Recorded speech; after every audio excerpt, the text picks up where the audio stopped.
Guys हम 12th class का topic लिए हुए हैं आज maxima and minima. Obviously exercise होगा 6.5 और क्वेश्चन है one of the most important question number 19 है, जिसका इंग्लिश वर्जन दिया हुआ और इसका हिंदी तर्जमा अभी बात करते हैं। क्वेश्चन ऐसे है कि show that of all the rectangles inscribed in a fix circle the square है जो मैक्सिमम एरिया का मतलब किसी भी सर्कल में वह आयत रेक्टेंगल जिसका मैक्सिमम एरिया अगर फिक्स सर्कल हो, मतलब सर्कल के लिए फिक्स कर दिया रेडियस, और इसमें यदि हम किसी आयत को रखते हैं तो इसका एरिया मैक्सिमम तभी संभव है जब यह स्क्वायर होगा। मतलब अगर हम सर्कल एक ले लेते हैं ये ABCD, जिसका रेडियस फिक्स हो गया, हम O से OA और OC रेडियस को R मान ले अगर, और किस तरह से ये डायमीटर बने कि एक हमें आयत मिल गया ABCD, तो इसकी आमने सामने की भुजाएं बराबर और समानांतर होंगी, लेकिन हमें इसका एरिया चाहिए तो दो साइड्स लेते हैं, मतलब लंबाई और चौड़ाई दोनों चाहिए।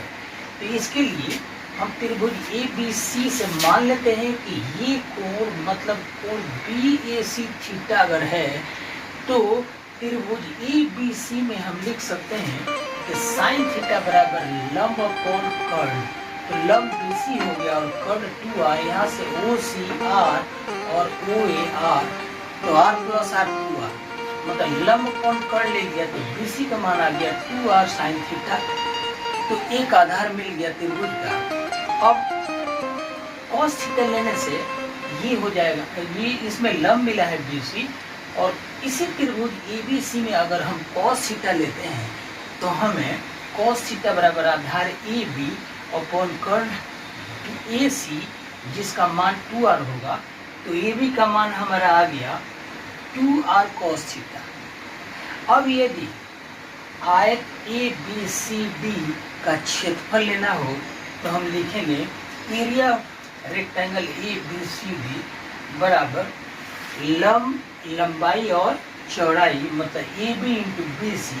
AB के लिए हम रखते हैं, AB का मान है 2R cos थीटा और BC का मान है 2R sin थीटा, तो ये आ जाएगा 2R into 2 sine theta into cos theta. ऐसा इसलिए लिखे कि ये 2 sine theta into cos theta को हम साइन 2 थीटा लिख लेंगे, और ये 2R स्क्वायर, इस तरह से हमारा फंक्शन आ गया 2R स्क्वायर साइन थीटा। तो इसमें R फिक्स्ड है और थीटा वेरिएबल हो गया।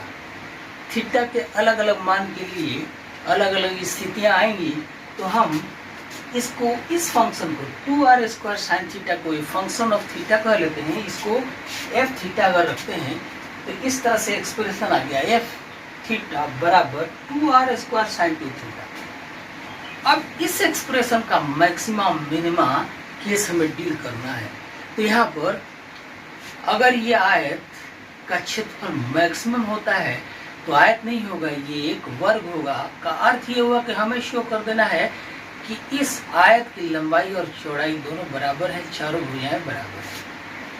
तो F थीटा का हम फर्स्ट डेरिवेटिव लेते हैं, मतलब 2R स्क्वायर साइन थीटा का फर्स्ट डिफरेंशिएशन लेते हैं F tan थीटा, थीटा के रेस्पेक्ट में साइन 2 थीटा का डिफरेंशियल वैल्यू 2 cos 2 थीटा आएगा, तो यहाँ पर आ गया 4R स्क्वायर cos 2 थीटा। और जैसा कि हमें मैक्सिमम और मिनिमम निकालने के लिए फर्स्ट डेरिवेटिव को जीरो करते हैं और एक पॉइंट लेते हैं, तो 4R square cos 2 theta first derivative है, इसको जीरो करते हैं तो cos 90 डिग्री जीरो होता है।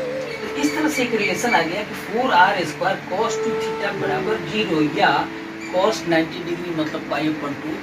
तो 4R स्क्वायर को हटा दिया, cos 2 थीटा बराबर होगा cos π/2 के, मतलब थीटा का मान हमें आ गया π/4। अब सेकेंड डेरिवेटिव लेते हैं और देखते हैं कि क्या ये मैक्सिमम के लिए पॉइंट है या मिनिमम वैल्यू के लिए। तो इसी का 4R स्क्वायर cos 2 थीटा का अगर हम डिफरेंशिएशन करें तो 2 कांस्टेंट से हमने मल्टीप्लाई कर दिया 4 को, लेकिन कॉस का differential value if double dash theta बराबर हो जाएगा -8r² साइन 2 थीटा, जो एक नेगेटिव वैल्यू है और लेस देन 0 है। ये शो करता है नेगेटिव जब आता है सेकंड डेरिवेटिव, तो वहाँ पर उस पॉइंट के लिए दिए हुए फंक्शन का मैक्सिमम वैल्यू होता है, और ये एरिया का केस है। तो अब अगर हम थीटा के लिए π/4 रखते हैं तो ये नेगेटिव होगा, मतलब π/4 पर गिवन फंक्शन का मैक्सिमम वैल्यू होगा। तो अब ये पॉइंट हम रखते हैं, मतलब थीटा का मान π/4 रखते हैं BC का मान निकालने के लिए और AB का मान निकालने के लिए। तो BC के लिए रिलेशन है 2r साइन थीटा, और साइन थीटा का मान हम 45 डिग्री रख रहे हैं, तो साइन 45 डिग्री 1/√2 होता है। तो √2 से 2 काटेंगे तो इसका मान आएगा, ये आएगा √2r। तो हमें BC का मान, ये जो BC है इसका मान √2r आ गया। अब हम AB का मान निकालते हैं। AB के लिए रिलेशन है 2r cos थीटा, और cos 45 डिग्री का मान भी 1/√2 होता है। तो √2 से 2 को काटेंगे तो ये भी √2r हो गया, मतलब AB का मान भी √2r आ गया। मतलब इसमें ये जो लंबाई है वो चौड़ाई के बराबर है। इसका अर्थ ये होगा कि ABCD एक रेक्टेंगल नहीं एक स्क्वायर हुआ, और इस तरह से हमारा ये क्वेश्चन संपन्न हुआ। और हम दोस्तों आपसे आग्रह करेंगे कि चैनल सब्सक्राइब करें और कमेंट करें और बताएं कि बात समझ में आ भी रही है या नहीं आ रही है, ताकि हम इम्प्रूव करेंगे। और चैनल को सर्वाइव करने के लिए आपका कोऑपरेशन बहुत ज़रूरी है, इसलिए मैं रिक्वेस्ट करूँगा कि आप इसे सब्सक्राइब करें। अगला क्वेश्चन 20th क्वेश्चन, और ये भी one of the most important question. 20th question का इंग्लिश वर्जन ये कि show that the closed right circular cylinder of given surface area, मतलब इसका सरफेस एरिया फिक्स्ड हो गया, कांस्टेंट हो गया, एंड मैक्सिमम वॉल्यूम, मतलब वॉल्यूम के लिए केस ऑफ मैक्सिमा है is such that its height is equal to its diameter of base. मतलब कोई भी अगर राइट सर्कुलर सिलेंडर हम ले लें जिसकी हाइट अगर h रखते हैं और बेस या दोनों किनारे का जो सर्कुलर पार्ट है उसका रेडियस r ले लेते हैं, तो इसमें दिया है कि क्वेश्चन में सरफेस एरिया फिक्स्ड है, कांस्टेंट टर्म है। कांस्टेंट टर्म इसलिए है कि कांस्टेंट टर्म का डिफरेंशियल वैल्यू 0 आता है, और हमें शो करना है कि तब इस केस में जो इस सिलेंडर की हाइट है वो सिलेंडर के बेस के डायमीटर के बराबर है। मतलब हमें शो करना है कि h बराबर 2r होगा, और एक केस ऑफ मैक्सिमा है वॉल्यूम के लिए, सरफेस एरिया फिक्स्ड है। तो हम ऐसे करते हैं, हम सरफेस एरिया के लिए लिखते हैं रिलेशन, ये किनारा सरफेस सर्कल है, दूसरा किनारा भी सर्कल है।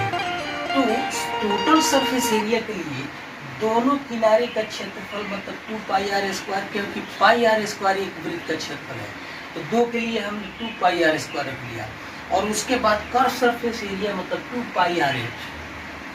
अब इसको ऐसा लिया, h के लिए हमें एक रिलेशन चाहिए, तो 2πr² को लेफ्ट हैंड साइड लाते हैं, तो ये s माइनस 2πr², ये बराबर हो गया 2πr(h).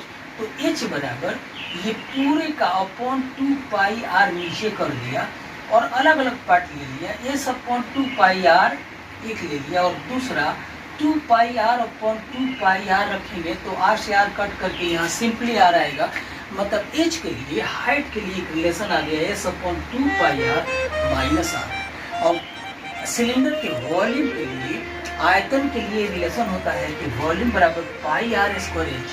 तो यहाँ h का मान ये रखते हैं, ये वाला वैल्यू रखते हैं, तो s अपॉन मतलब πr² h के लिए s अपॉन 2πr माइनस, मतलब πr² को दोनों टर्म से गुणा किया, तो पहला term sr upon 2 minus πr³।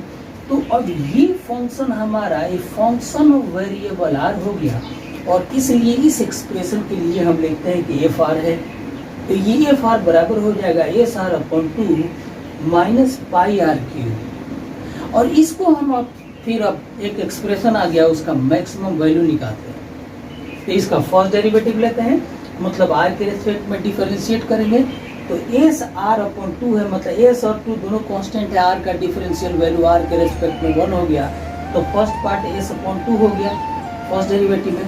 Second part pi r cube है, मतलब आर क्यूब का डिफरेंशियल वैल्यू मतलब 3r² हो जाएगा, और पाई पहले से है, इसलिए एफ डैश आर मतलब एक्सप्रेशन का फर्स्ट डिफरेंशियल वैल्यू ये हो गया एस अपॉन 2 माइनस 3πr²। और जैसा मैक्सिमा और मिनिमा निकालने के लिए फर्स्ट डेरिवेटिव को 0 किया, तो इस एक्सप्रेशन को 0 किया तो इसका मान 6πr² है।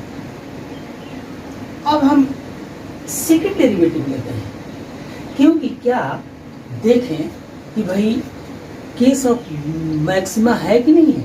सेकेंड डेरिवेटिव लिया तो ये आ गया माइनस 6πr, जो लेस देन 0 है, का अर्थ ये हुआ कि ये केस ऑफ मैक्सिमा है। मतलब इसके लिए हम ये रिलेशन लिख सकते हैं। अब टोटल सरफेस एरिया में s बराबर 2πr² प्लस 2πrh है, तो s का मान हमने रख दिया 6πr² बराबर 2πr² प्लस 2πrh। अब ये 6πr² और 2πr² को लेफ्ट लाएंगे तो 6 में से 2 निकल गया, 4 बच गया, 4πr² बराबर 2πrh।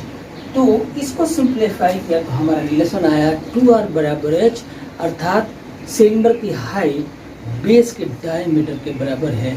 ये क्वेश्चन अक्सर आता है।